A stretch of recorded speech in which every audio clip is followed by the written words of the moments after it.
Many humans have been trying to convince God to be as mean and angry as they are. Some have even put words in God's mouth. Some have turned God into a vengeful God. And we want you to understand that's man's out of the vortex perspective of something that is not. In other words, when man speaks of a vengeful God, it's because he's looking through vengeful glasses, his own vengeful glasses. Because you cannot set your radio dial at 6:30 a.m. and hear what's being broadcast at 98.7 FM. The frequencies have to match up. So when you feel anger, when you feel fear, when you feel depression, when you feel frustration, you're feeling those emotions because what you're focused upon has you vibrationally departed or separated. That's too strong a word, but pinched off from. You're at a different vibrational frequency than the source energy that is really you, and that's why you are suffering the resistance or the pinching offedness. So negative emotion is what happens. For example, you're sifting through life and you don't have enough money, let's say. So you ask for more. And boy, have you ever been doing that? Asking. There's a veritable fortune amassed for you in your vibrational reality, in this vortex of expansion and freedom and joy. There is this veritable financial fortune that is amassed because of your asking. And the non-physical part of you stands as the beer, as the owner, as the holder of all of that financial abundance, holding steady that signal so that you can feel your way into vibrational alignment with it. So when you feel optimistic, you're moving in the right direction. Pessimism, the wrong direction.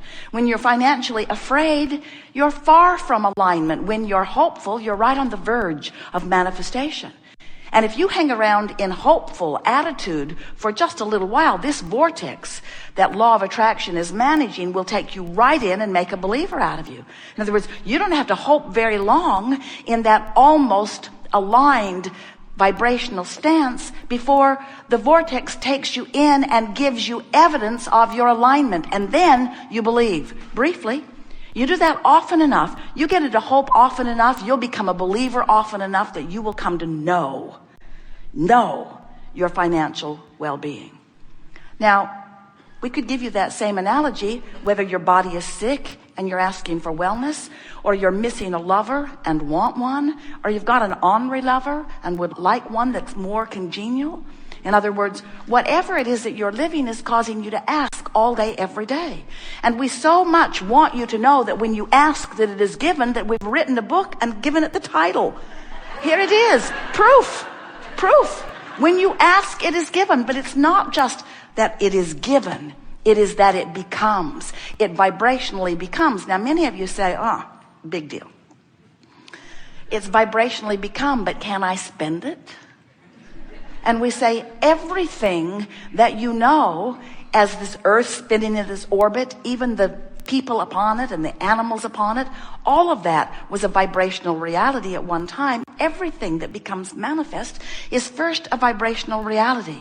So when you begin to understand the power of this vibrational reality, that's what we're going to work on together here today. We're going to convince you, we're going to give it everything that we and Esther have.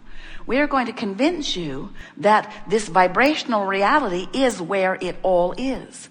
We want, by the end of this gathering, for you to know, as we know, that what you are calling reality is old news.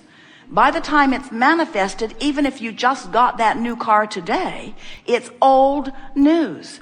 Because by the time it's manifested, you have long come into alignment with it, you see. Where it's really at, the fresh, new, expansive you is in this vibrational reality. And you know how you know?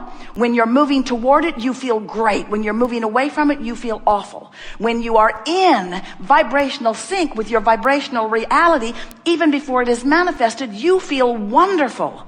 And do you know, everything you want, whether it's a material object, a state of being, a state of mind, whether it's a relationship, a pile of money, a material object, every single thing that you or anyone has ever wanted, you want for one reason and one reason only. You think you will feel better in the having of it. You think you will feel better in the having of it. Feel. You think you will feel better in the having of it. Think about the feeling of love. Think about coming together. Sometimes you have to think back to the beginning of your relationship. Think about that newfound being in love. You know that feeling of being in love? Do you remember that feeling of being in love? It wasn't about stuff. It wasn't about places. It was about how you felt. It was about how you felt, and you associated it with this person that you were feeling that way about and who was feeling that way about you.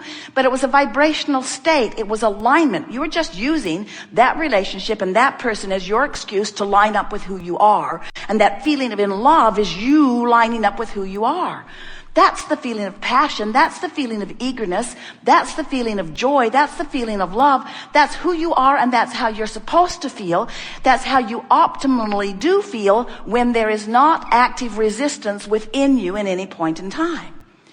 We are eager to talk with you about anything that is important to you.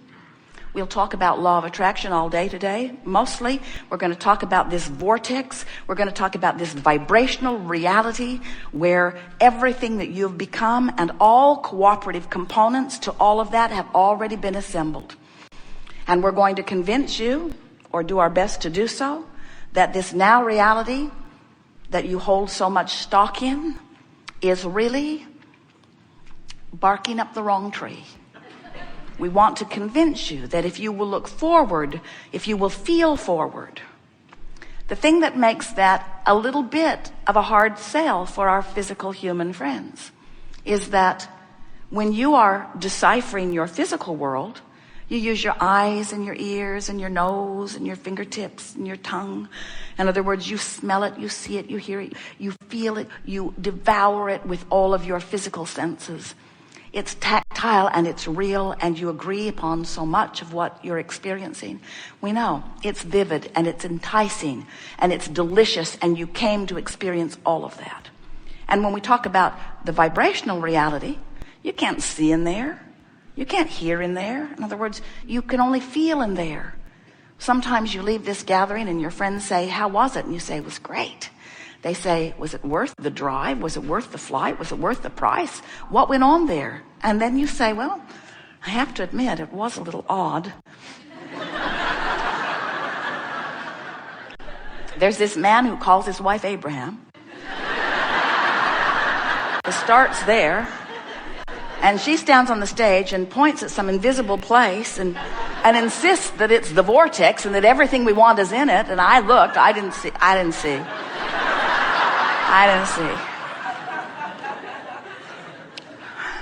But when you accept this vibrational reality and you show yourself the realness of it by feeling yourself into it, and you let the feeling of love call you, you let the feeling of clarity call you, you care about how you feel.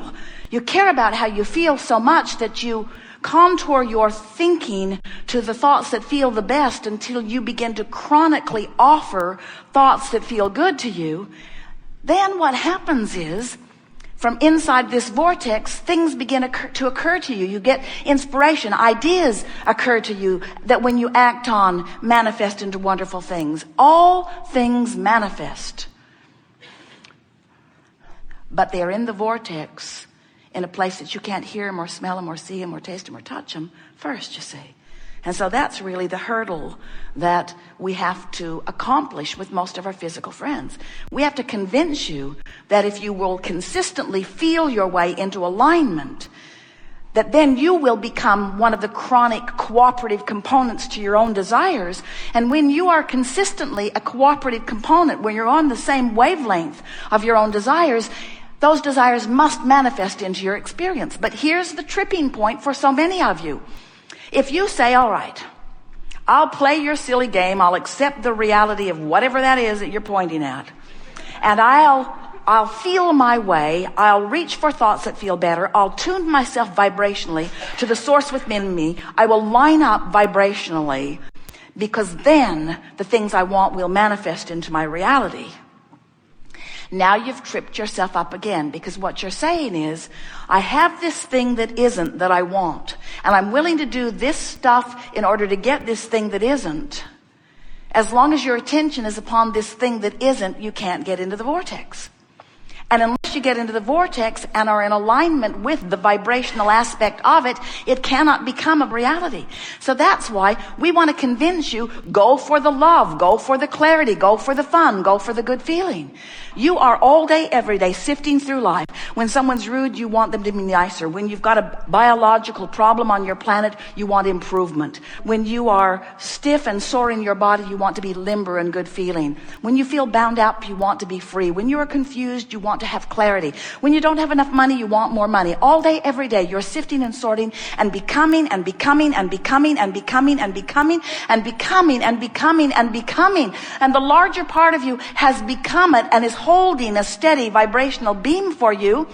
And you can tell whether you're up to speed with it or not. And it has nothing to do with you not having that relationship you think you want, or not having that car you think you want, or that whatever it is. Your negative emotion is not about the absence of the manifestation. It's about the absence in the moment of the alignment with the expanded version of you. You must keep up with you if you are to be the joyful being. And by keeping up with you, we mean keep up to speed vibrationally, not with your stuff. We are pretty sure that someday we will hold a seminar and there will be hundreds of thousands of people online listening, and the subject will be demanifestation of all this stuff. Because the more you gather and try to make important and hold unto you, the less free you feel, you see. Because your joy is in alignment with the fullness of that which you've become, not alignment with the stuff that you use in order to exaggerate your effectiveness or your power. Again, don't misunderstand. We want you to have all that stuff. We want your body to feel good and look good. We want your manifestations to be beautiful and please you. But we want you to know the manifestations will never be enough to please you. And even the manifestations that you gather will never be enough, because that's looking for love in all the wrong places. What you're looking for is alignment with the new idea you just hatched. That's what you're looking for. Alignment with the new idea you just hatched. Nothing is more exhilarating than coming into alignment with that new idea. The other morning, Jerry woke up early. He usually gets up before Esther does, and usually has a pretty good vibrational momentum going before her feet even hit the floor. And this morning was no different. He was all excited, could hardly wait for her to get up, wanted to talk to her about something that he'd been pondering and been poking around at something in the night, some improvements relative to some things with this work, the business part of it. And so he'd been poking around, and when Esther came out into the room where he was, ideas just started barreling into her head. It was like she rendezvoused with a whole big download of inspiration. And Jerry said, "I'm so glad you're up. I want to talk to you." And Esther said, "Before you do, I think I have a lot to say." It's like Abraham wants to tell you all this stuff.